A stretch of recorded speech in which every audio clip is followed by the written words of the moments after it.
Hello, and welcome as we begin a new week of these little Bible studies, this week in preparation for the fourth Sunday of Advent, December the 20th, 2020. Yes, Christmas is coming very soon. Today, looking at the first reading for this Sunday, 2 Samuel chapter 7, verses 1 through 11, and then verse 16.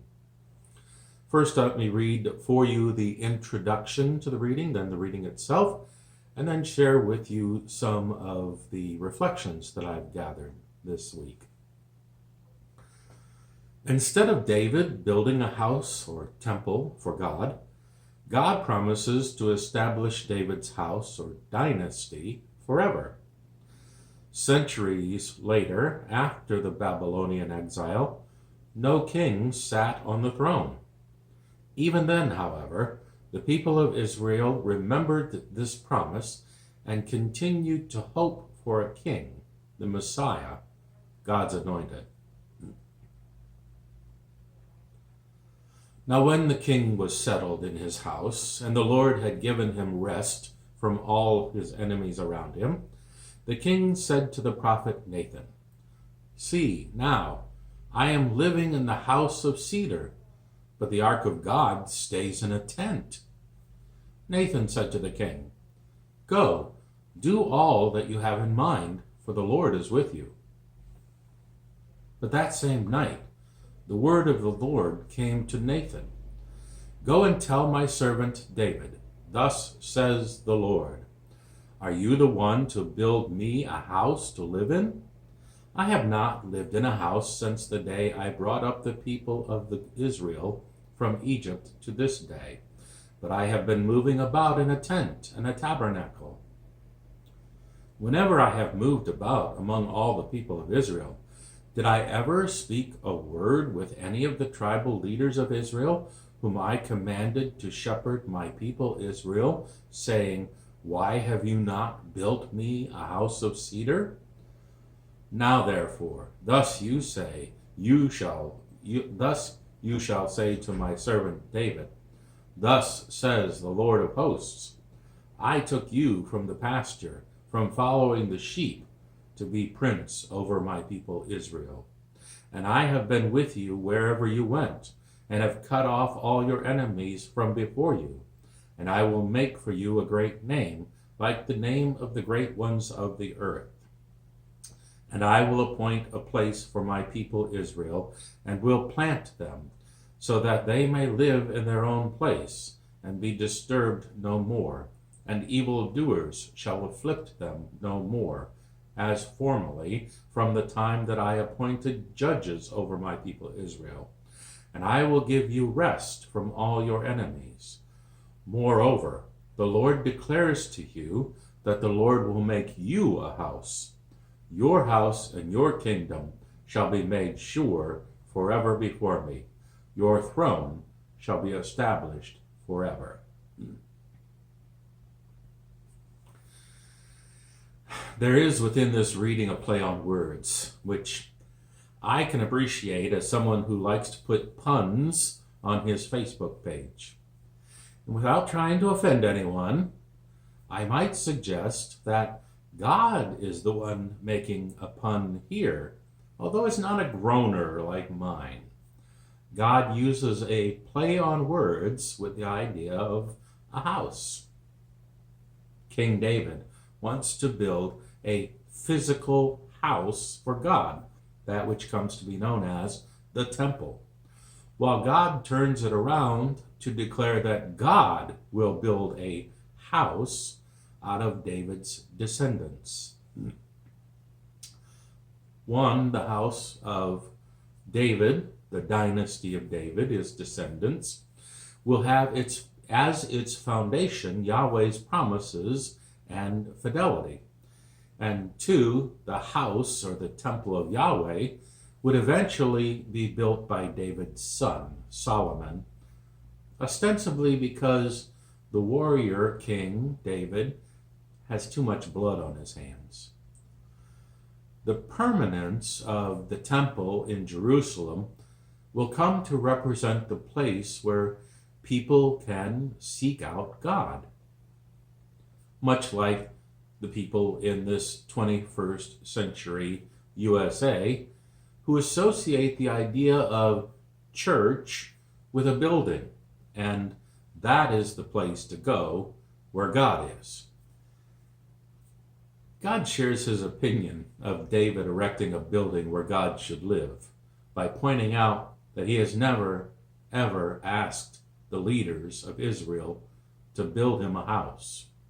Verse 7 reads, "Did I ever speak a word with any of the tribal leaders of Israel, saying, 'Why have you not built me a house of cedar?'" This same reasoning is also why we in the 21st century USA can say the church is not a building. The church is the people, Christians. Therefore, the church has never and can never close. In my humble opinion, in this speech to David, God is letting David, and now us as Bible study folks, know that God will not be contained in a building. God's speech recalls earlier actions of divine benevolence. In verse 6, "From the day that I brought the people out of Israel," let me try that again. Verse 6, "From the day that I brought the people of Israel out of Egypt," and then verses 8 and 9, "I took you, David, from the pasture, from following the flock, to be ruler of my people Israel, and I have been with you wherever you went, and have cut down all your enemies before you." In these verses, God's actions on behalf of David are linked to Israel's ancient confession that Yahweh is a gracious God who acted mightily on their behalf, on behalf of Israel, when it was being held in slavery.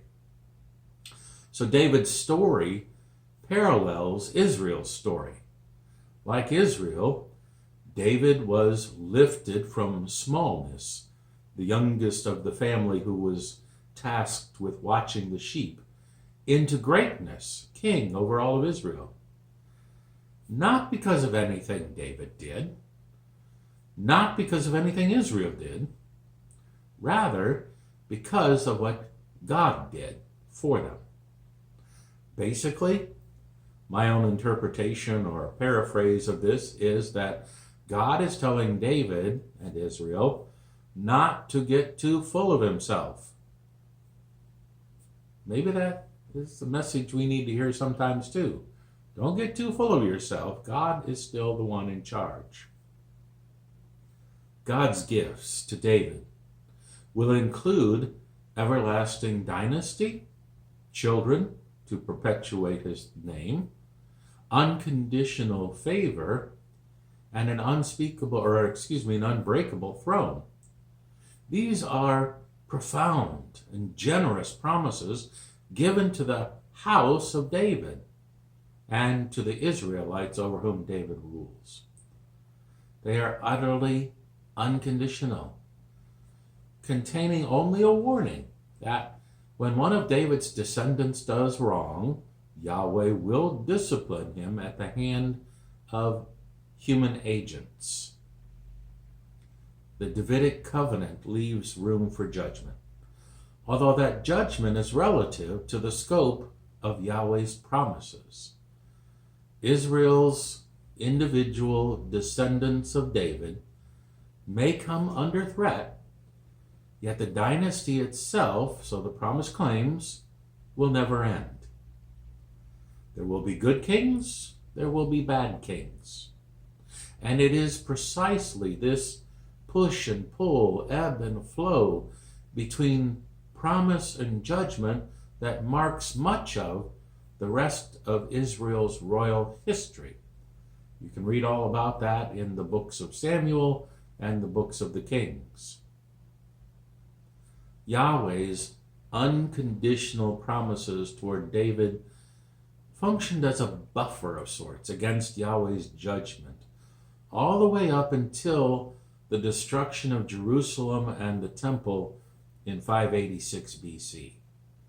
For the most part, the history of the kings in the Old Testament book of Kings is a history of disobedience to the first commandment, which you all know is, "You shall have no other gods."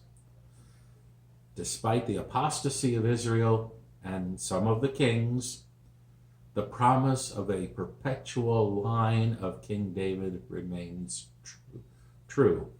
God never backs down from that promise. Although there will be periods of doubt among the Jews, especially during the hard times of exile.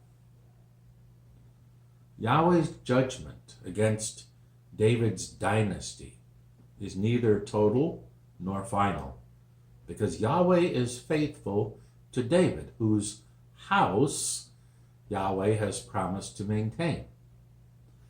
Divine patience with the Davidic dynasty, then, is due in no small part to Yahweh's commitment to these promises that you heard in today's reading. For Christians, the arrival of Jesus, son of David, in the first century is a manifestation of God's ongoing commitment to the dynasty of the son of Jesse, who is King David. Thank you for joining me today as we go through this kind of complex and difficult history of the kings of Israel.